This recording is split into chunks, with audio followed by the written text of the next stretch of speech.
sont géniales. Voilà, donc juste dire qu'on ne remerciera jamais assez à la Fondation Saint-Exupéry et de nous avoir proposé Philippe Perrin qui nous parle et de nous avoir mis en relation avec Jean-Baptiste Desbois qui est le président du festival astronomique de Florence dans le Gers. Et Jean-Baptiste Desbois nous a mis en relation avec Madame Zanda. Voilà, donc on est très très très heureux de l'accueillir. Et voilà, je vais vous laisser avec elle pour parler entre autres des météorites. Merci.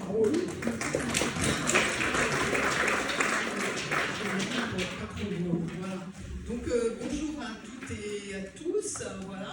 Donc je vais vous parler un petit peu de météorites, un peu de la formation du système solaire et de ce qu'on apprend grâce aux météorites. Si vous avez des questions, vous levez la main. Faut pas passer toute la conférence à poser des questions, mais s'il y a une ou deux questions, c'est dommage d'attendre d'avoir la réponse à la fin de la conf. Donc vous levez la main et si je vous vois, je prends la question. Voilà. Alors, ah ben oui, c'est moi qui passe les diapos. Que je me mette en place, ne vous inquiétez pas. Non, avant de passer des diapos, on ne voit pas très bien. Si vous voyez, vous, les météores, qui a déjà vu des étoiles filantes dans la salle? Oh là là là là là là, j'ai préparé une conférence trop simple, en fait. Alors, est-ce que vous savez ce que c'est qu'une étoile filante? Alors, météorite, c'est pas vrai. Météore. Ah, ça, c'est plus vrai. On va voir la différence entre les deux. En fait, c'est un objet d'origine extraterrestre qui va rentrer dans l'atmosphère de la Terre. Et là, ça se passe mal. Ça se passe mal parce que c'est des objets qui se déplacent avec des vitesses faramineuses. Alors, c'est l'ordre de grandeur de la vitesse à laquelle la Terre tourne autour du Soleil. C'est des vitesses qui se chiffrent en dizaines de kilomètres par seconde. Donc, ça va très très vite. Et les 100 km d'épaisseur de l'atmosphère, typiquement, sont traversés en quelques secondes. Voilà, donc c'est très rapide. Et à ces vitesses-là, l'air, ça a beau être un fluide, il se comporte plutôt comme un solide en fait.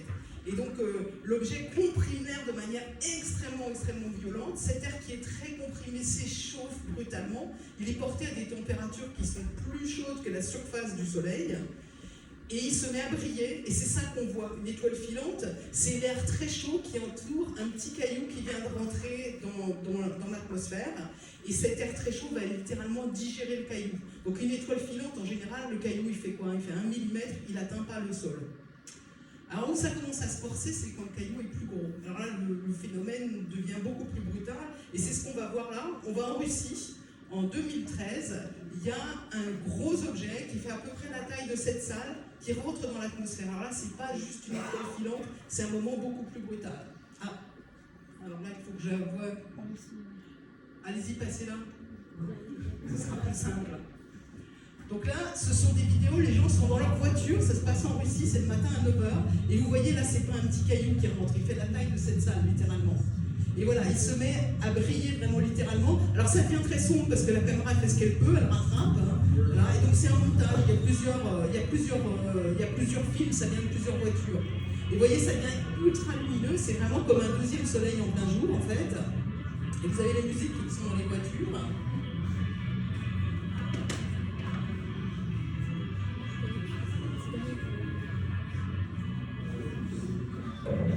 Et on va voir cette dernière-là, et donc on va mettre l'objet, mais aussi on va voir cet objet qui s'écrase littéralement. Voilà, ce flash lumineux, c'est lié au fait que l'objet s'est vraiment littéralement écrasé dans l'atmosphère et il s'est fragmenté.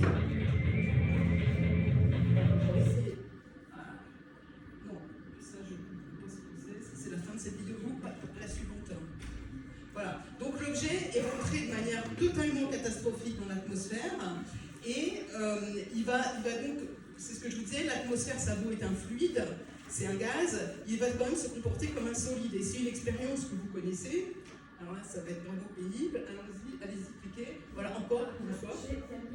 Mais non, c'est ce que je fais. Ah si, voilà, c'est parti.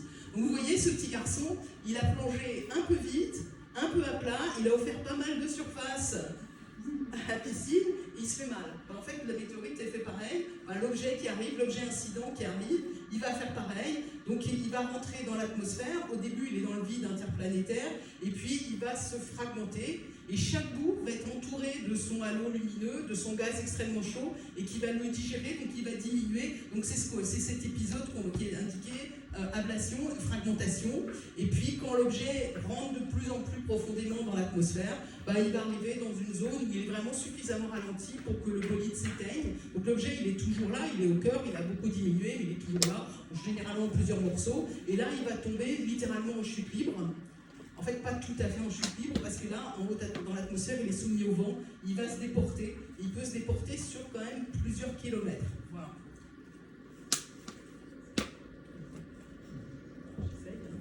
Je fais de mon mieux. Et voilà, au sol, les gens vont ramasser des cailloux comme ça, qui ont un aspect totalement caractéristique, en fait. Vous voyez, c'est des formes qui sont angulaires, parce que c'est un objet qui s'est fragmenté dans l'espace. En même temps, les surfaces sont relativement planes, elles ont été lissées par l'air chaud qui a abrasé la surface de l'objet, et les angles sont généralement émoussés. Et il y a juste la surface qui a chauffé, parce que comme la traversée de l'atmosphère a duré quelques secondes, et que le caillou il est arrivé, il était à peu près à moins 15 degrés, il n'a pas eu le temps de chauffer, donc il y a juste la surface qui a chauffé. Donc vous voyez, c'est ce qu'on appelle la croûte de fusion, c'est exactement comme la croûte du pain, il n'y a que la surface, c'est le même matériau, mais qui a été brûlé, et l'intérieur est toujours différent. Donc cet aspect des météorites, il est totalement caractéristique. Et pour vous permettre de découvrir, j'en ai une que je vais mettre en circulation dans la salle. Vous allez voir, un objet anguleux. Il y a des faces qui sont plus lisses que d'autres. Ça dépend si ça s'est cassé dans la haute atmosphère ou plus bas. Et puis les arêtes sont émoussées et l'intérieur est plus clair. C'est pas aussi clair que sur celle-là, mais sur celle que j'ai vue avant. Donc je la mets en circulation. J'y tiens parce que c'est un objet de démonstration. Donc une fois que ça a circulé, vous me le rendez.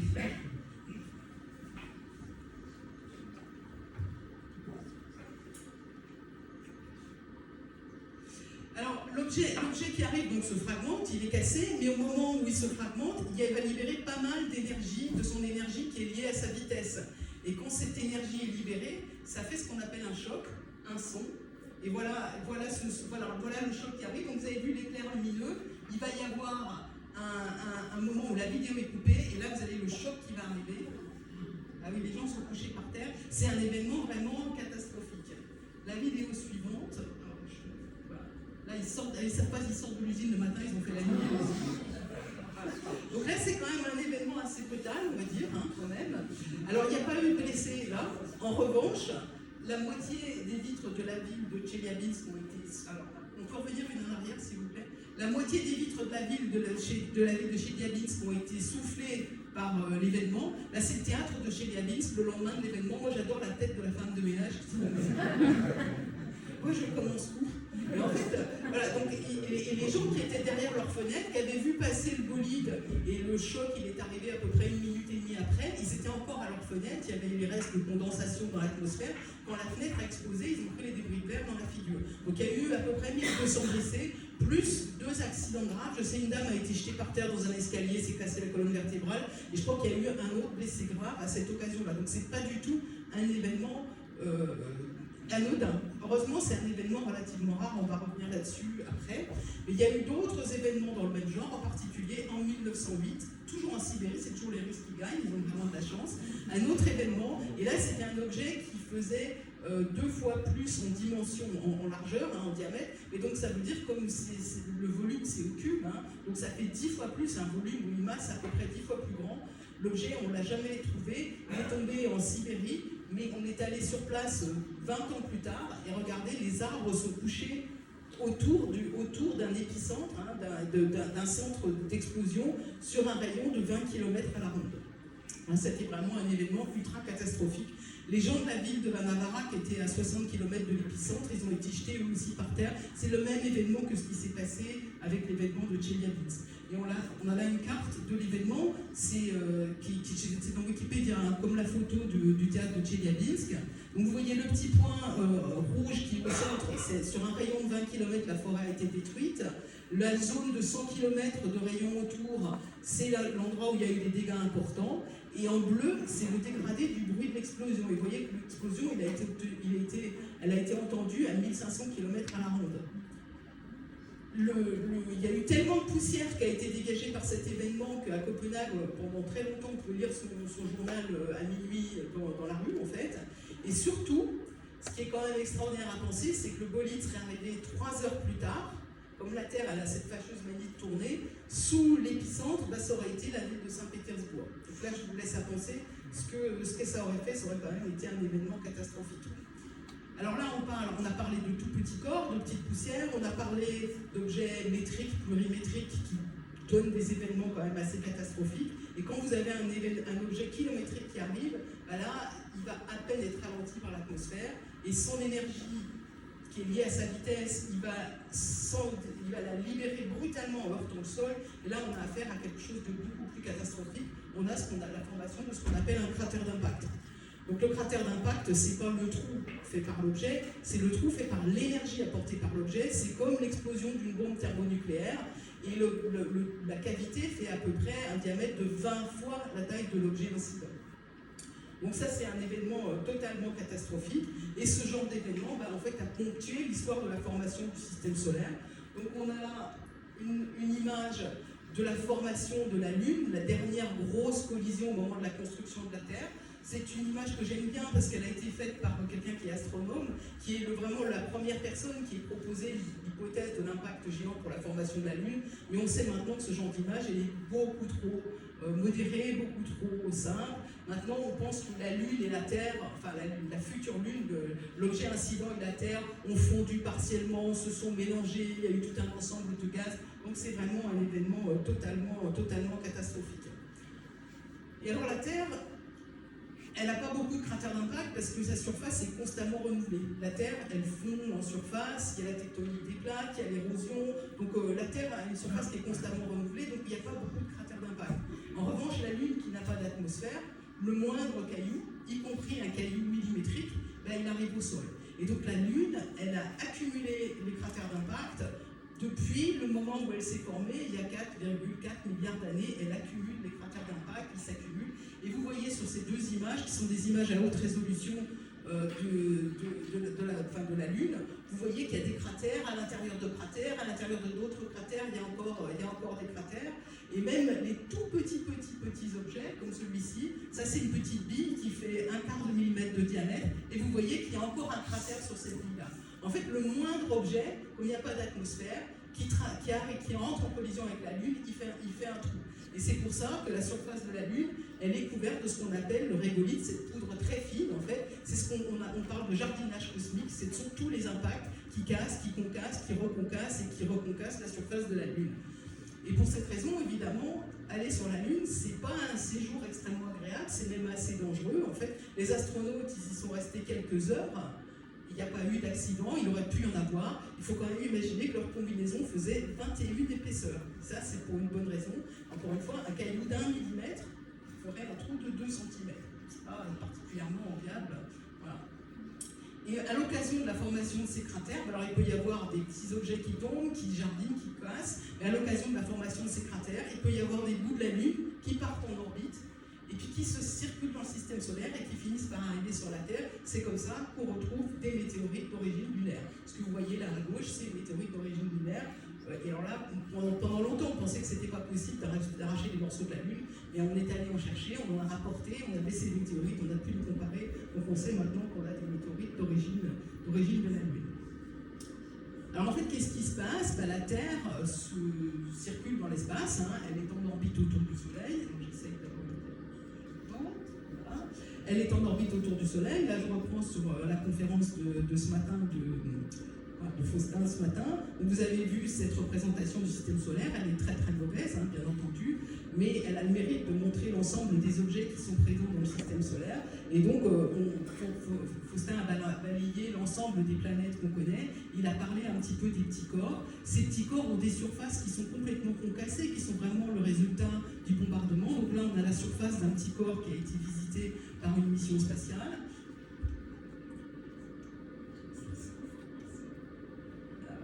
On va revenir d'une en arrière.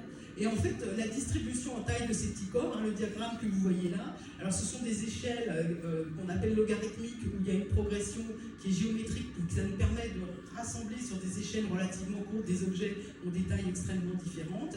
Et ce que vous avez en vertical, c'est le nombre d'objets, et ce que vous avez horizontal, c'est la taille, enfin c'est l'énergie ou la taille des objets, parce que ça revient, c'est quasiment équivalent. Donc vous voyez qu'il y a beaucoup de très petits objets et très peu de gros objets, c'est une chance. En fait, c'est une distribution qui est issue d'une fragmentation.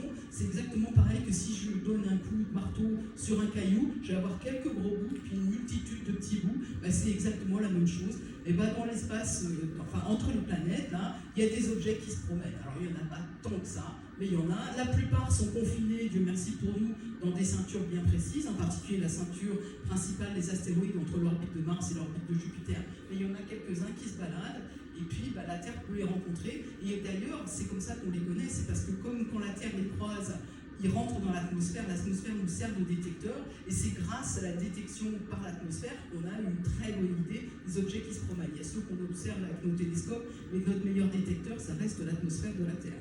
Donc si on reprend ce diagramme en plus grand, voilà, donc vous voyez la fréquence des collisions, des collisions comme celle de Chelyabinsk, typiquement c'est tous les 100 ans qu'il arrive des objets de cette taille-là, une vingtaine de mètres de diamètre à peu près, tous les 1000 ans des objets comme celui qui a fait le météore cratère, 40-50 mètres de diamètre, puis après des objets très très gros, Dieu merci, ceux qui donnent naissance à des impacts, qui font des cratères d'impact. Vous voyez, c'est pas très fréquent, et puis ça peut faire des catastrophes. Alors on n'arrive pas à lire en bas, mais en gros c'est l'échelle des catastrophes. À gauche c'est la taille d'une maison qui va être abîmée, et puis plus à droite c'est un continent, une planète. Typiquement l'objet qui était à la limite entre l'ère secondaire et l'ère tertiaire au moment où il y a eu l'extinction des dinosaures, c'était un objet plurikilométrique. C'est pas fréquent, typiquement c'est tous les 100 millions d'années, et on connaît la plupart de ces objets. Probablement pas tous, mais on connaît quand même la plupart de ces objets. Nous ne sommes pas menacés pour le moment, je vous rassure. Voilà. Donc un petit peu de vocabulaire. Un astéroïde, ce sont ces petits corps qui se promènent dans l'espace interplanétaire. Un météore, c'est le phénomène lumineux qui se passe dans l'atmosphère. Un bolide, c'est quand le phénomène lumineux est très intense, donc c'est typiquement un objet qui risque de lâcher une météorite au sol. Une pluie de météores, c'est quand la Terre rentre dans une zone où il y a beaucoup de poussière, généralement laissée par des comètes. Et puis, quand le bolide se fragmente dans l'atmosphère, on parle de fragmentation catastrophique. Et enfin, la météorite, c'est l'objet qu'on retrouve à la surface du sol. Il faut avoir un objet au sol pour qu'on parle de météorite. Et puis, si l'objet est trop petit, voilà, on ne parle plus d'astéroïde s'il fait moins d'1 mètre de diamètre, on parle de météoroïde, et puis s'il est encore plus petit, s'il fait 30 mètres, on parle de poussière. Alors, oui. Oui, vous dites qu'on n'est pas menacé, en même temps il y a des initiatives, je pense justement à B612, qui tend à promouvoir l'observation plus systématique des objets. Oui. De toute façon, elle est moins menacée. Alors, sont-nous un peu, moyennement, ou pas du tout menacés? Alors, l'initiative de B612, alors, en fait, il y a plein d'objets qui font quelques mètres, quelques dizaines de mètres, quelques centaines de mètres éventuellement qu'on ne connaît pas. Et ça peut faire quand même déjà pas mal de dégâts. Si ça tombe sur une ville, vous avez vu Chelyabinsk, là c'était un objet qui faisait 20 mètres de diamètre et qui n'est même pas explosé au-dessus de la ville. Il était quand même à une trentaine de kilomètres de là. Donc ça peut faire quand même pas mal de dégâts, un petit objet. Mais les objets qui font une catastrophe à l'échelle de la planète, les objets kilométriques, ceux-là on les connaît à peu près tous. Mais on continue quand même à les surveiller. L'idée, c'est que de toute façon, s'il y a un très gros objet qui arrive, ça vaut le coup de concevoir une mission qui puisse le détourner, un peu de sa trajectoire, qui n'arrive pas droit sur nous. Mais des objets, typiquement les objets qui font 100 mètres de diamètre, si on les connaît très longtemps d'avance, on peut prédire quand est-ce qu'ils vont arriver. Mais si on les découvre quelques heures avant qu'ils arrivent, on n'a rien qu'on faire. Il faut vraiment être honnête. Donc, vous voyez, c'est une menace qui est quand même complexe, en fait, qui a une structure un petit peu complexe.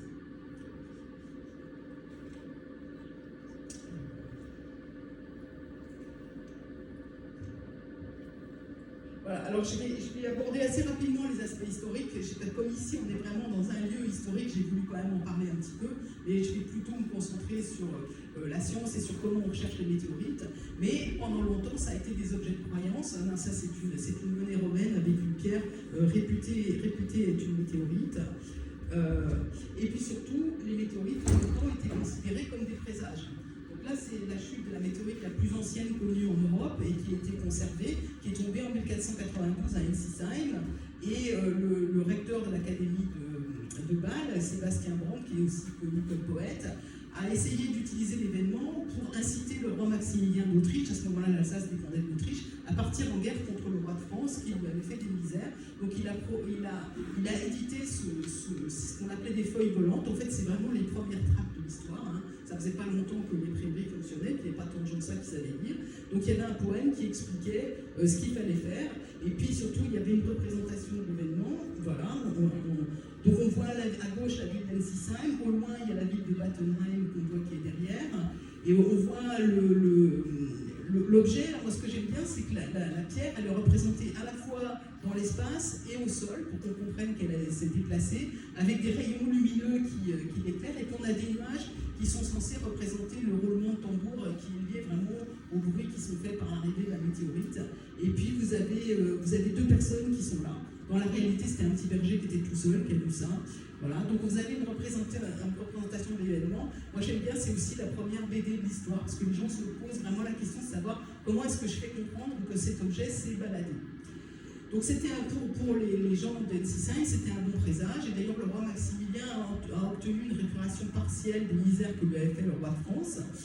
Mais quelques dizaines d'années après, dans la chronique de Sienne, le chroniqueur reprend la même image, mais pour lui, 1492, c'est vraiment un mauvais moment. C'est l'avènement des Borgia. Il y a les Français qui sont rentrés en Italie, qui ont fait des ravages en Italie, et on a découvert l'Amérique, dont tout le monde sait qu'on a rapporté la syphilis. Donc c'est un mauvais présage. Donc il reprend l'image et il sort Photoshop et il rajoute des symboles. Alors je vais essayer de vous les montrer. C'est pas si facile, mais je vais essayer de vous les montrer. Donc vous avez une chouette sur le clocher. Vous avez une chouette sur le clocher, j'appuie pas assez fort. Ah voilà. Vous avez une chouette sur le clocher, c'est un oiseau de mauvais augure. Vous avez un chien qui se cache, vous avez des oiseaux qui meurent, vous avez une tête de diable dans les nuages, et vous avez des salamandres, vous avez des bestioles qui se cachent et tout. La chute de la météorite d'Ensisheim, c'était manifestement un très mauvais présage. Donc vous voyez, pendant très longtemps, ces objets n'étaient pas du tout considérés comme des objets de science, c'était considéré comme des présages. Et puis, les choses commencent à évoluer au tournant à la fin du XVIIIe siècle, avec les analyses des premières météorites par des académiciens qui concluent que c'est simplement des pierres qui ont été frappées par la foudre. Je ne veux pas rentrer là-dedans. Je veux juste vous raconter un peu la suite, si j'y arrive. Voilà. Là, en 1794, il y a un physicien allemand qui dit non, c'est vraiment des objets qui tombent du ciel. Il essaye d'observer les trajectoires, de les calculer, de montrer que vraiment ces objets viennent de l'espace. Donc c'est là que les choses commencent à basculer, mais elles basculent vraiment au moment où un chimiste anglais analyse plusieurs cailloux et il s'aperçoit que dans ces cailloux, il y a du métal, il y a des grains de métal, c'est-à-dire du fer sous forme ferreuse, sous forme métallique, des petits grains brillants, voire pour celle qui est en bas à droite, elle est entièrement composée de métal.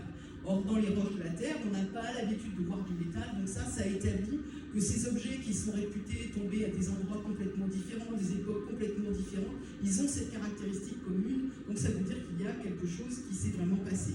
Puis après, en France, en 1803, il y a la chute de la météorite de l'Aigle, un académicien bio qui est envoyé sur place par le ministre le ministre de l'Industrie, je pense, ou le ministre de l'Intérieur, pardon, Chaptal, qui lui dit allez investiguer ça. Et donc lui va cartographier toutes les pierres qui sont tombées, etc. Donc à ce moment-là, 1803, en France, en Grande-Bretagne, tout le monde est d'accord, il y a des pierres qui tombent du ciel. J'attire votre attention sur le fait que c'est vraiment très tard, hein. C'est vraiment très très récent. Notre discipline, c'est une discipline extrêmement récente. Et ça, c'est en France. Mais j'ai quand même voulu vous montrer ça pour vous montrer la diapo suivante. C'est pénible, bon, voilà. C'est Thomas Jefferson, le président américain, qui dit « Je ne trouve rien de surprenant au fait qu'il pleuve des pierres en France, pas même si c'eût été des meules. Il y a en France plus de vrais philosophes que dans n'importe quelle contrée au monde, mais il y a aussi là-bas plus grande proportion de faux philosophes. La raison en est que l'imagination exubérante du français lui donne une plus grande facilité à écrire et que son jugement peut être ainsi emporté, sauf qu'il en dispose d'une grande quantité. Cela pourra même lui créer des faits qui ne sont en fait jamais arrivés, mais qu'il décrira en toute bonne foi. Je me demande si nos collègues américains continuent à nous considérer comme ça, ils ne nous le disent pas en tout cas.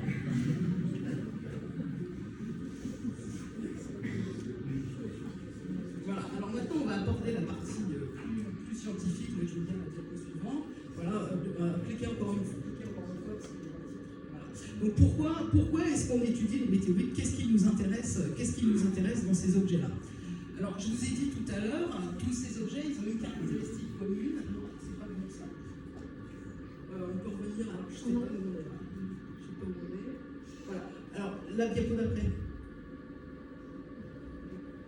C'est pas possible. Je ne sais pas ce qu'elle fait là, celle-là. Et c'est pas sur ma liste. Je passe. Il manque, enfin, je pense qu'il manque. Non, alors, on va revenir, c'est pas grave, il va sauter, il manque un petit bout, c'est pas grave. Donc, on étudie les météorites parce que ce sont des sondes de l'espace, ce sont des fragments de corps qui se baladent dans le système solaire. Je peux avoir la diapo suivante, s'il vous plaît. Là, je suis perdu, voilà. Donc, on a vu toutes les catégories de corps du système solaire qui existent.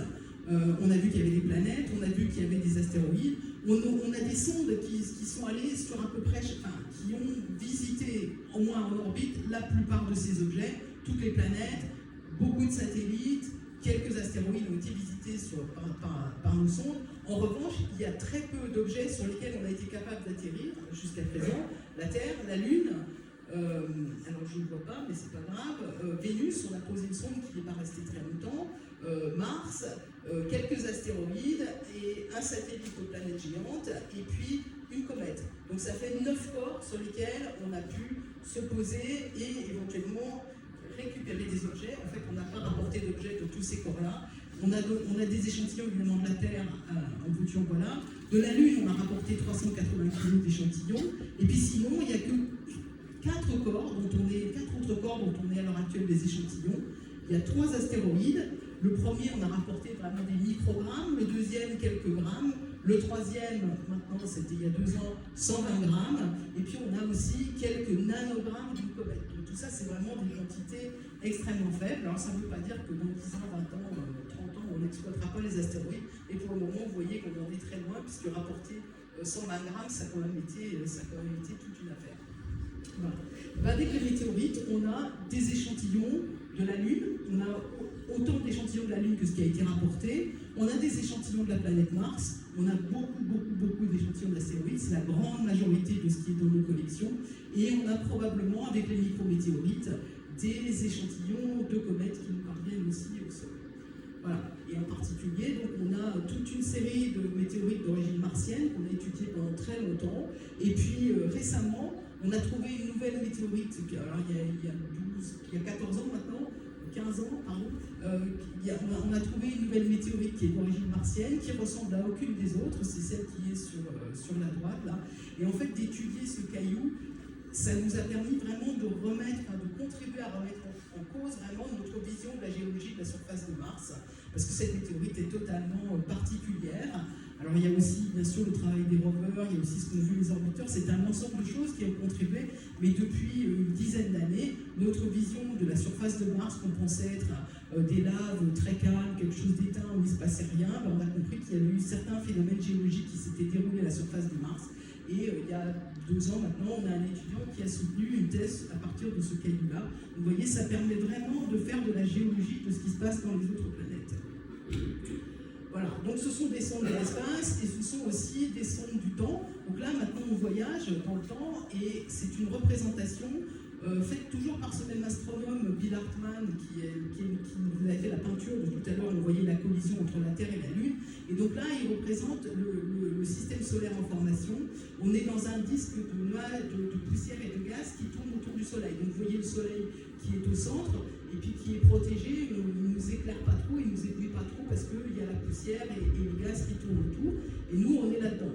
Alors, il y a la même, cette image, je la trouve très parlante, je la trouve très bien. Elle a le même défaut que les images que nous a montrées Faustin ce matin. Il y a un vrai problème d'échelle. C'est-à-dire que la taille des objets et la distance ne sont pas respectées. C'était pas du tout aussi dense que ça, c'était beaucoup moins dense. Ça a quand même l'avantage de nous donner une idée de ce à quoi pouvait ressembler le système solaire en formation, et on voit des petits corps, des gros corps qui sont en rotation autour du Soleil, qui entrent en collision les uns avec les autres. Alors quand ils entrent en collision, ils peuvent se casser, ou bien ils peuvent se coller ensemble et grossir petit à petit, et c'est comme ça que les planètes se forment en agglomérant des objets de plus en plus gros. Et il y a les planètes, et il y a des corps qui n'ont jamais vraiment beaucoup grandi, c'est ça qui donne naissance aux astéroïdes, et puis il y en a qui ont très peu évolué depuis ce moment-là, donc ils étaient là au moment où le Soleil s'est formé, et c'est eux qui vont nous renseigner sur les conditions de la formation du planète. Donc c'est vraiment du Soleil et des planètes, donc c'est vraiment des échantillons du système solaire en formation, c'est vraiment des choses qui nous permettent de remonter le temps. Voilà. Alors dans les météorites, il y a vraiment deux groupes bien distincts. Si vous retenez qu'une seule idée sur les météorites, c'est celle-là qu'il faut retenir. Il y a celles qui viennent de planètes qui ont fondu comme la Terre, et c'est pour ça qu'on a des météorites qui sont entièrement métalliques en fait, c'est parce qu'elles viennent du cœur d'un astéroïde qui s'est différencié comme la Terre, qui a formé un noyau métallique et puis qu'on retrouve. Et puis il y a celles qui n'ont pas fondu, dont les corps dont elles proviennent n'ont pas le temps de fondre, et à ce moment-là, ces objets vraiment sont des témoins de la formation du Soleil. Donc, c'est pour ça que la plupart des météorites contiennent du métal, c'est-à-dire que sur ces météorites, soit elles viennent du noyau d'une planète et donc elles contiennent du métal, soit elles proviennent d'un objet qui n'a pas fondu, dans lequel les minéraux silicatés sont encore associés à des minéraux métalliques. Donc j'insiste sur ce qu'est du métal, c'est ça, c'est une paire de ciseaux, c'est une agrafeuse, c'est ces points qui brillent, on n'a pas l'habitude de les voir dans les roches terrestres. Pourquoi ? Parce que les matériaux qui ont servi à former la Terre, les minéraux silicatés, les minéraux métalliques étaient probablement mélangés, mais tout ça a fondu. Je reviendrai là-dessus après. Tout ça a fondu. Alors je regarde parce que j'en suis de nouveau, on revient en arrière, on va revenir en arrière. Voilà, à la surface de la Terre, il y a quand même du fer. Il y a quand même du fer à la surface de la Terre. Simplement, il n'est pas dans des minéraux métalliques, il se trouve associé à des oxydes. Ce que vous voyez là, ce sont des roches terrestres dans lesquelles il y a de la rouille, c'est-à-dire qu'il y a du fer, mais là, le fer, il est associé à de l'oxygène, en fait. Tandis que dans les météorites, vous avez des grains de métal comme ça qui brillent. Donc le fer, lui, il est sous forme réduite, c'est-à-dire où il n'est pas associé à de l'oxygène. Et en fait, je vais passer là-dessus, l'âge du fer, c'est un moment qui est relativement récent. Vous savez bien qu'il y a un âge du fer. Pourquoi ? C'est parce qu'avant, les gens n'avaient pas accès à du fer sous forme métallique. Parce qu'il faut être capable d'extraire le fer, c'est-à-dire de le séparer de l'oxygène. Et c'est ce qu'on fait dans les hauts fourneaux. C'est vraiment difficile, là, franchement. Je peux avoir la diapo suivante. Voilà. Donc, c'est ce qu'on fait avec la filière fonte, en fait. Vous prenez un minerai de fer dans lequel le fer est associé à de l'oxygène, vous le mélangez avec une source de carbone, typiquement du charbon, vous chauffez ça très fort, et vous avez du CO2, donc le carbone avec l'oxygène qui se dégage vers le haut, et puis en bas, vous avez un mélange de fer et de carbone qui va couler, à partir duquel on va pouvoir fabriquer du métal. Donc ça, c'est la filière fonte. Alors à l'heure actuelle, on fait ça dans des fourneaux. Dans le passé, on faisait ça, les Romains, ils faisaient ça dans des bas fourneaux, mais ils étaient parfaitement capables d'extraire le métal. Mais ça remonte à pas si longtemps, à l'âge du fer, c'est à peu près 1500 ans avant notre ère. Avant ça, quand on a des objets en fer métallique dans des tombes, par exemple dans la tombe de Toutankhamon, là vous avez deux poignards, le manche est en or, les deux fourreaux sont en or, la lame d'un des poignards est en or, mais la lame du deuxième poignard, elle est en fer métallique, c'est du fer d'origine météoritique. Parce qu'ils ne savaient pas extraire le fer, mais en revanche, ils savaient très bien le travailler. C'est-à-dire quand ils trouvaient un bloc de métal, une météorite métallique, ils savaient la mettre sur le feu, la marteler, la faire fondre, la faire couler, et puis façonner des objets. Ils savaient manipuler le métal, ils ne savaient juste pas encore extraire le fer. Donc pas de fer sous forme métallique à la surface de la Terre, parce que le fer métallique à la surface de la Terre, il est parti au centre de la Terre. Donc là, qu'est-ce qui s'est passé ? Je vous ai expliqué tout à l'heure la pression dans le disque protoplanétaire. Et ben, il y a de la chaleur qui est emmagasinée à la fois par les impacts et aussi par des désintégrations radioactives. Donc l'intérieur des planètes va chauffer. S'il chauffe beaucoup, vous avez des minéraux métalliques, des minéraux silicatés qui sont mélangés. Ils vont avoir tendance à faire deux liquides immiscibles qui ont des densités différentes, qui vont se séparer naturellement.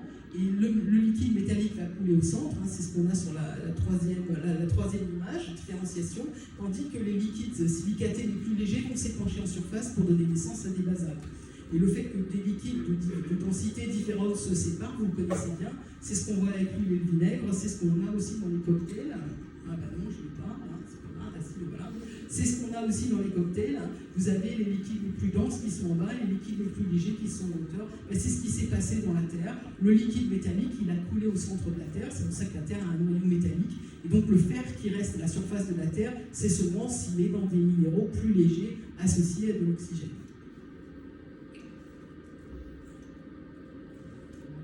C'est un phénomène qui sur la Terre n'est pas terminé, parce qu'il y a toujours la désintégration radioactive des éléments de plus longue période qui se produit au centre de la Terre. Alors c'est très lent, ça va pas vite, mais ça dégage de la chaleur. Et comme la Terre est massive, la chaleur se dégage pas facilement, et donc la Terre reste une planète géologiquement active, parce que ce phénomène de refroidissement de la Terre n'est pas terminé. La différenciation de la Terre, en fait, elle est terminé, mais les phénomènes de dégagement de chaleur continuent à se produire, en particulier sous forme de volcans. Et donc, vous comprenez bien qu'on a des météorites qui proviennent de corps qui, comme la Terre, ont fondu. C'est comme ça qu'on peut avoir des météorites de nature entièrement métallique qui viennent du noyau d'une planète qui a eu une évolution, enfin d'un petit corps qui a eu une évolution similaire à celle de la Terre. On a des basaltes qui sont épanchés en surface, et puis on a des objets qui sont un mélange secondaire entre des minéraux métalliques et des minéraux silicatés. Donc on a accès à tous ces objets-là. Tous ces objets-là viennent de petits corps qui ont une évolution analogue à celle de la Terre.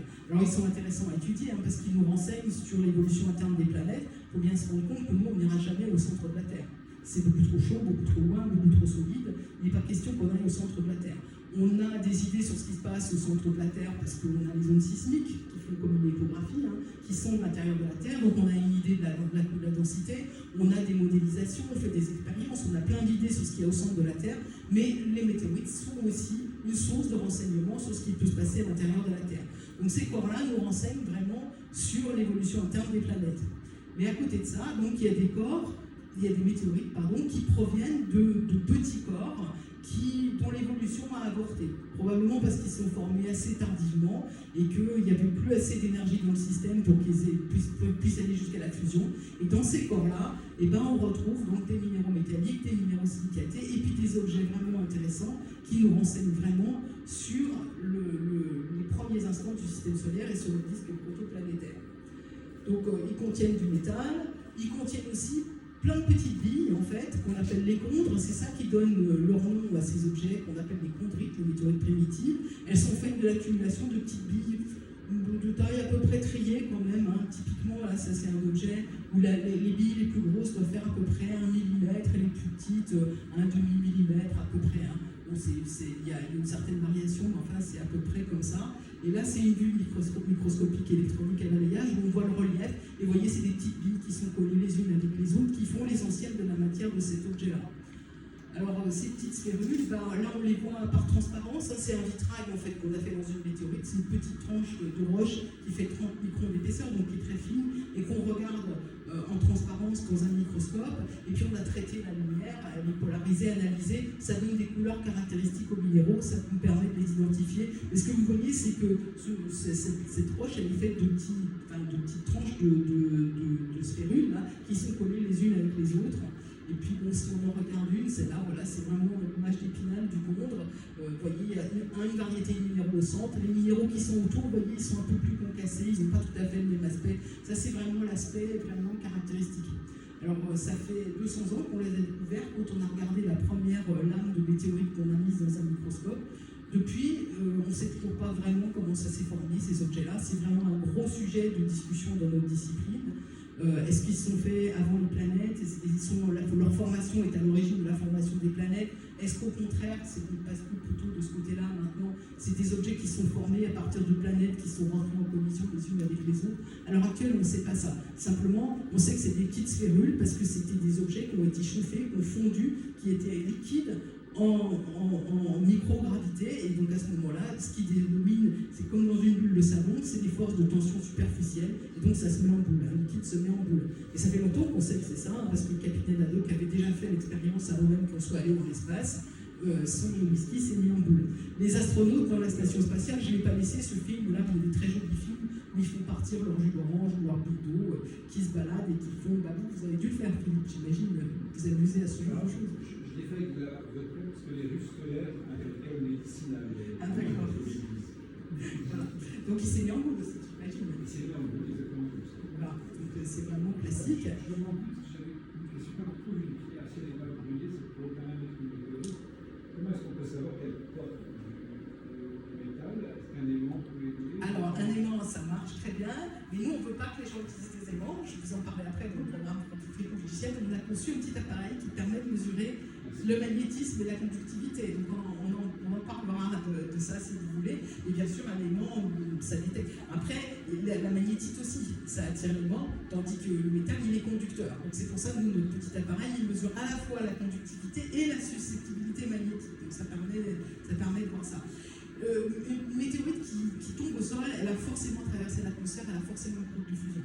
Mais après, si elle évolue dans le temps, si elle reste longtemps, le métal va rouiller. Alors au début, ça fait des taches de rouille, c'est sympa, on les voit. Mais au fur et à mesure que ça évolue, c'est tout l'objet qui devient marronasse et tout ça. La courbe de fusion peut être usée. À ce moment-là, ça devient quand même beaucoup plus compliqué de les reconnaître. Donc, elles ne sont pas fraîches, il faut quand même être honnête. J'entraîne les gens à reconnaître les météorites fraîches. Et c'est celle-là. De toute façon, scientifiquement, elles nous intéressent plus. Voilà, donc alors, c'est une autre tranche de météorite. Cette fois-ci, c'est juste une tranche de roche, hein, on l'a juste sciée, qu'on voit ce qu'il y a à l'intérieur. Vous voyez toutes les petites sphérules, hein, c'est des contres, c'est la même chose. Mais entre les sphérules, vous voyez ces espèces de petits machins blancs là, qui ont des drôles de formes, c'est ce qu'on appelle des inclusions réfractaires. Et elles sont, chimiquement, elles ont une composition tout à fait particulière. Elles sont en fait des éléments qui sont les moins volatiles. Et donc en fait, si au moment où le Soleil s'est formé, au voisinage du Soleil, on peut penser que le disque, c'était que du gaz, tout avait été volatilisé. Ben, les premiers minéraux qui se condensent, typiquement, ils ont la composition de ces espèces de petits pataquès blancs là. Et ces petits objets blancs, c'est ce qu'on appelle les inclusions réfractaires, c'est les objets les plus vieux qu'on connaisse dans le système solaire. Et quand on vous donne l'âge du système solaire, l'âge de la Terre, c'est ces objets-là qu'on mesure. 4,567 milliards d'années, c'est les objets les plus vieux qu'on connaisse, et c'est l'âge que l'on donne à la Terre. Bon, après, l'âge de la Terre, ça a mis un certain temps à se construire, hein, donc c'est pas si précis que ça, mais c'est l'âge qu'on donne pour les débuts de la formation de la Terre, et c'est l'âge de la formation du Soleil. Vous voyez, c'est vraiment une source d'information extrêmement précieuse sur ces premiers instants du système solaire. À côté de ça, entre les combres et les inclusions réfractaires, il y a cette espèce de matériau noir qui est une très très fine poussière, qui est probablement la poussière qu'on trouvait dans le disque, c'est ce qu'on appelle la matrice, qui est toujours restée à relativement basse température. Vous voyez là, c'est une vision de microscope électronique à transmission. J'attire votre attention sur la barre d'échelle hein, qui fait 200 nanomètres, donc c'est un millième de micron, donc c'est vraiment des grains qui sont extrêmement petits, qui forment cet objet-là, et c'est de la poussière qui reste du disque protoplanétaire. Et dans cette poussière, on trouve des éléments volatiles, on trouve de l'eau, beaucoup d'eau, et comme cette matrice elle peut représenter une grosse partie des échantillons qu'elle peut contenir jusqu'à 10 à 20% d'eau, on pense qu'une partie de l'eau qu'on trouve à l'heure actuelle sur la Terre peut avoir été emmenée par ce type d'objet. On trouve des matériaux organiques, alors c'est des molécules qui sont constituées essentiellement de carbone, d'hydrogène, d'oxygène, d'azote, de phosphore et de soufre, et qui sont les molécules dominantes dans la vie en fait. Donc les composés organiques qui sont à l'origine du vivant peuvent avoir été apportés par les météorites. En revanche, les météorites, à ce qu'on en sait, n'ont sûrement pas apporté la vie à l'heure actuelle. Et puis, on en parlait tout à l'heure avec Philippe, il y a des grains présolaires. Donc ce sont des petits grains qui étaient dans l'espace interstellaire, qui ont été formés au voisinage d'étoiles, ont été piégés dans le nuage de gaz et de poussière qui a donné naissance au Soleil et à son cortège planétaire, et on les retrouve intacts dans les météorites. Et donc on a toute une branche de notre discipline qui étudie ces grains et qui les compare aux prédictions qu'on fait des réactions nucléaires qui se passent dans les étoiles. Ça nous aide à mieux comprendre ce qui se passe à l'intérieur des étoiles. Voilà. Donc, diapo suivante, là c'est une vue en cours du disque protoplanétaire. avec le Soleil, la région centrale qui est entièrement vaporisée, des régions lointaines où sont les matériaux interstellaires à peu près préservés, puis une région intermédiaire. Alors on pense que les inclusions réfractaires viennent de la région centrale, au moment où ça a commencé à se refroidir. Les chondres peuvent être formés plus loin, ou alors plus tard dans les régions centrales. Mais ce qui est intéressant, c'est que dans les météorites, on retrouve tout ça. On retrouve des matériaux interstellaires, on trouve des chondres, on trouve des inclusions réfractaires. Donc c'est des matériaux qui sont ultra complexes. Ça c'est clair, on a du mal à comprendre, mais c'est une mine d'informations sur comment s'est formé le système solaire et c'est là-dessus qu'on travaille. Voilà, donc ça nous aide vraiment à reconstituer la genèse du système solaire. Voilà, donc l'idée forte à retenir sur les météorites, c'est les météorites primitives qui viennent de petits corps qui n'ont pas fondu et qui ont vraiment conservé la mémoire des premiers instants du système solaire.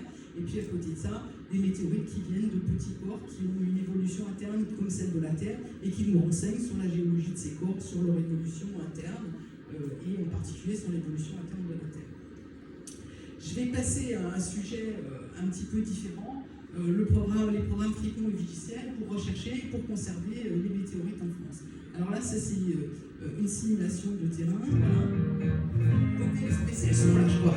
C'est assez lourd. Voilà, donc ça c'était une simulation de recherche de météorites sur le terrain. On avait caché des météorites sur le terrain et les gens les cherchaient. Ce qu'ils avaient trouvé, ils les gagnaient. C'était il y a 12 ans à Florence. Et on recommence cette année. Donc je vous incite à venir au Festival de Florence. Au même endroit, on retourne. On a déjà acheté les petites météorites que les gens vont pouvoir apprendre à reconnaître et à découvrir. Voilà. Alors comment est-ce qu'on est parti sur ces projets-là? Vous voyez, le nombre de météorites en France qu'on a retrouvé depuis qu'on sait que c'est des météorites, depuis la fin du XVIIIe siècle, on en a à peu près 70. Vous voyez, c'est quand même pas beaucoup les météorites qui sont retrouvées. Celles qui sont, toutes les sphères, c'est celles où la chute a été observée. Vous avez vu, c'est quand même un événement assez marquant. C'est toutes celles dont la chute a été observée. Les étoiles, c'est celles dont la chute a été observée. Généralement, c'est des gros objets qui sont entièrement métalliques. Donc, quand on les retrouve dans le paysage, on les reconnaît. Alors déjà, il n'y en a pas beaucoup, mais aussi, on a été très efficace quand on venait de comprendre. Au 19e siècle, on en a retrouvé 45, et depuis le début du 20e, on en trouve une à peu près tous les 10 ans. On n'est vraiment pas très bon. En fait, le truc, c'est qu'il faut des gens dehors qui voient les objets tomber et puis qui puissent les identifier. Même si vous regardez la carte du 19e siècle, vous vous rendez compte que les météorites, elles ne sont pas n'importe où. En fait, elles sont là où il y a des gens. Elles sont dans les grandes plaines fluviatiles, la vallée du Rhône, la vallée de la Garonne, la vallée de la Loire, la vallée de la Seine. Le centre, il n'y a pas de météorites.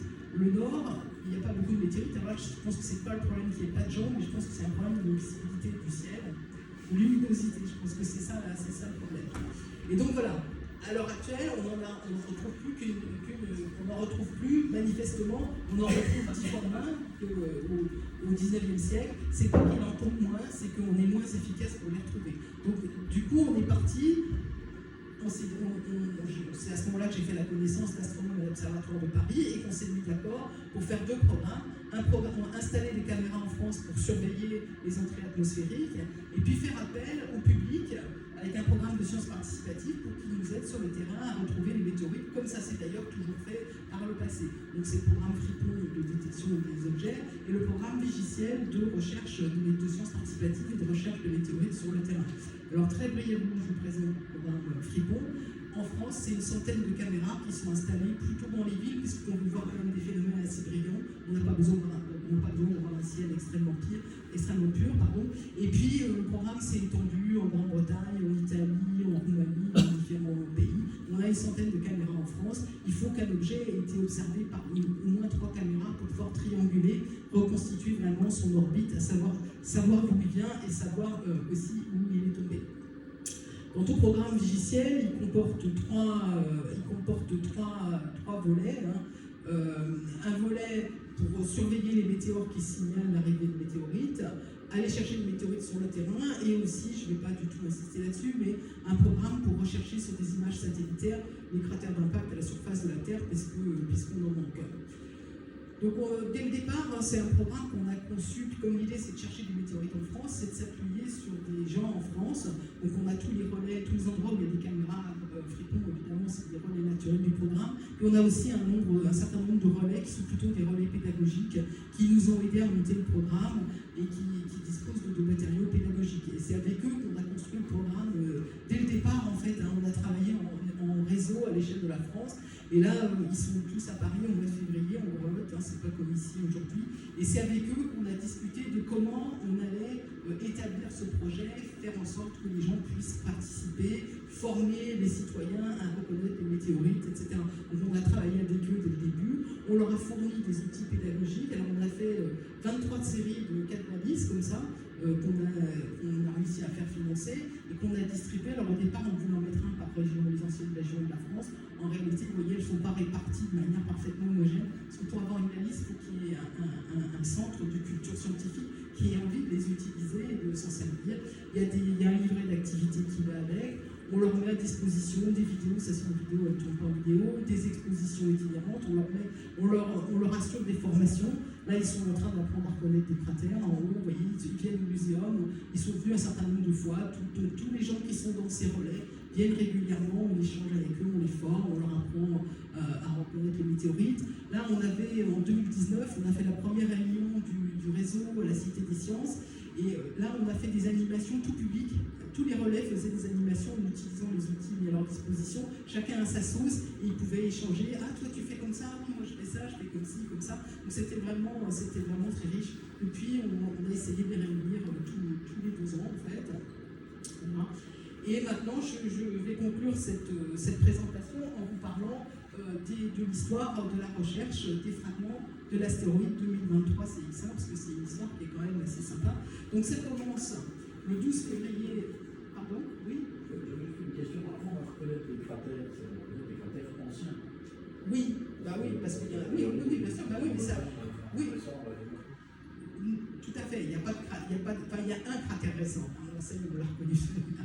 Non, tout à fait. C'est sur des images satellitaires, des dépressions, repérer des dépressions qui sont susceptibles d'être un cratère, puis après, il faut qu'on aille voir. Quand on a identifié un cratère qui a toutes les bonnes caractéristiques de forme, il faut après qu'on aille voir sur place si effectivement on trouve des roches d'impact et si on peut confirmer qu'il s'agit d'un cratère. Mais ce qu'on sait, c'est qu'on a à peu près 200 cratères connus à la surface de la Terre et qu'il nous en manque dans les tailles intermédiaires et il nous en manque à peu près autant. Quelque chose comme ça, je ne suis pas bien spécialiste de ça, mais bon, il nous en manque un certain nombre et donc les images satellitaires peuvent permettre de les identifier. Je vous en prie. Donc le dimanche 12 février 2023, il est 20h18 heure universelle, donc il est 22h18 à Paris, c'est important quand même parce que le dimanche soir, on est là, on va se poser, etc. Alors ce monsieur Christian Chamirsky, dans son télescope, il découvre une météorite. Alors, est-ce que ça a marché? Il découvre un astéroïde, pardon. Et lui, c'est son boulot. Il surveille le ciel en permanence pour voir les nouveaux astéroïdes. Il repère ce petit objet. Il dit tiens, celui-là, il n'est pas dans mes tables. Je continue à regarder. L'objet se trouve à 0,6 fois la distance Terre-Lune, donc 200 000 km à peu près. Et l'objet se déplace. Alors, vous voyez, c'est des pauses un petit peu longues. C'est pour ça que les étoiles sont des petites tresses, parce qu'elles se déplacent, pendant que lui, il fixe l'astéroïde pour pouvoir avoir suffisamment de lumière, parce que c'est pas du tout un objet brillant, hein. Il est vraiment tout petit, il fait de l'ordre d'1 mètre de diamètre, ça il le sait. Donc il calcule sa trajectoire, alors ils sont très forts en mécanique céleste, il dit celui-là il vient vers la Terre. Alors avant de l'annoncer à tout le monde, il appelle ses copains à l'observatoire de Višnjan en Croatie, il leur dit vous voyez ce que je vois? Alors ils regardent, ils se mettent d'accord, ça va tomber ça va tomber dans la Manche ou dans la Normandie, ils ne savent pas encore. Ils alertent l'Union astronomique internationale et l'information va circuler. Et donc nous, le soir, notre webmestre, c'est Carl Montier, que des gens ici dans la salle connaissent. Carl nous alerte et il met une annonce sur notre site. Voilà, donc il est 22h30 ou 40 à peu près, hein, il est quand même un petit peu tard. Il nous annonce qu'il va y avoir un objet qui va tomber à 3h du matin sur la Manche. Et donc là, les astronomes amateurs se mettent en marche, en particulier des astronomes amateurs, mais aussi des astronomes, des collègues de l'Observatoire de Paris, là, qui vont se mettre à l'ouest de Paris pour pouvoir attraper la photo. Hein, ça dure pas longtemps. Donc nous, on a ce programme, on a cette partie signalée en bolide. Ça va vraiment bien marcher hein, parce qu'on va avoir plein d'images et puis 17 vidéos avec des témoignages des gens, moments magiques, merci la science, etc. C'est très très sympa hein, les commentaires que font les gens sur le site. Donc on a beaucoup de données. Il y a aussi des données qui sont récupérées sur Twitter. Et puis surtout, on a un collègue qui est en Australie et qui appelle sa famille et qui leur dit, ils sont en Normandie, il leur dit, il faut absolument que vous filmez ça. Oh, je me fais suer, ça a intérêt à être beau, hein, il faut qu'il y ait le son et la couleur et tout, donc il est convainc. Voilà. Alors là, lui, il est en Australie, il est au téléphone avec ses parents, regardez son téléphone. 2, 1, c'est parti. L'appareil photo déclenché. Allez, plus que quelques secondes maintenant, normalement. C'est parti.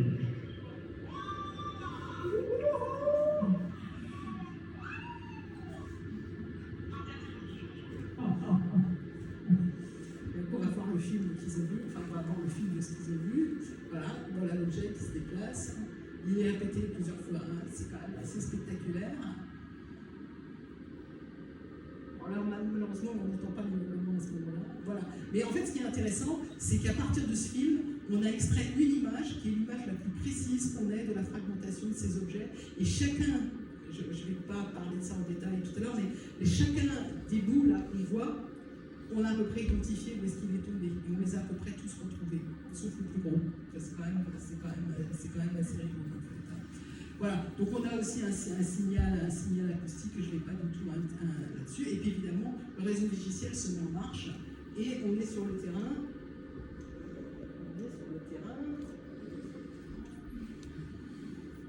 Alors déjà, on calcule la zone où ça doit être tombé, on sait que c'est très vite, on sait que c'est tombé probablement en Normandie, dès le lendemain soir, on sait. Ce que vous voyez là à droite, c'est une simulation en fonction de la masse des objets, jusqu'où ils devraient aller. Donc on compte, alors c'est pas le nombre d'objets qui sont tombés, c'est l'endroit où ils se trouvent en fonction de leur masse. Si un objet fait 1 kilo, il doit être plutôt vers le bas. Si un objet fait quelques grammes, il doit être plutôt vers le haut en fait. Voilà, et donc on est sur le terrain 2 jours après, dans des conditions qui parfois peuvent être difficiles. Alors là, c'est un concentré de toutes les images qu'on a accumulées. Moi, j'aime beaucoup l'adoration à la météorite, hein, là, quand je les vois sur le terrain de tennis. C'est des astronomes, hein, comment dire, tout à fait respectables, autant. Et ce que j'aime bien, c'est qu'il y en a 3 là, devant nous, à droite, mais il y en a un derrière qui est tourné vers la gauche, en fait. Voilà. Donc, lui c'est le conservateur du musée de Vienne, hein, je vous dis ça comme ça. Bon. Et 2 jours après, on trouve alors, cette jeune femme qui est en bas à gauche, qui est étudiante dans une école d'art. Je pense que c'est pas du tout indifférent, je pense qu'elle a un œil qui est travaillé. Elle repère un caillou, elle dit c'est bizarre ce truc-là, et c'est la première météorite qui est trouvée. Donc moins de 3 jours après que Christian Chernetsky l'ait vu dans l'espace avec son télescope, on a le premier échantillon de météorites entre les mains, et on est quand même fiers parce que c'est quand même la première fois que ce genre d'événement se produit. Oui. Alors, je reprendrai cette question après, parce que c'est une question longue. D'accord, mais reposez-la moi si j'oublie de répondre. Mais c'est une très bonne question. Non, ça mérite vraiment d'être discuté. Voilà. Donc, tu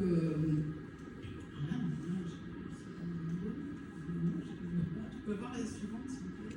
Voilà. Alors, mais on n'est pas tout seul. En fait, la Terre entière est au courant qu'il y a un objet. C'est seulement la 7e fois qu'on voit un objet dans l'espace avant qu'il traverse l'atmosphère. Donc la Terre entière est au courant. Et ces 2 chasseurs de météorites, ils étaient en route pour le Maroc. Ils s'arrêtaient à Paris. Ils ont apparemment une voiture. On laisse tomber le vol Paris-Marrakech et on loue une voiture et on va en Normandie. Et donc ils vont en Normandie. Alors j'espère que ça a marché. Non, on va encore revenir en arrière, essayer de lancer la vidéo parce que c'est vraiment dommage de ne pas l'écouter entière. C'est une vidéo de moi un peu. C'est vraiment dommage. Alors, ils braillent comme des veaux. USA, USA, USA. Et puis après, ils disent on est en Normandie, sur les plages. Alors, ils ne sont pas du tout à côté des plages de débarquement, mais c'est pas grave.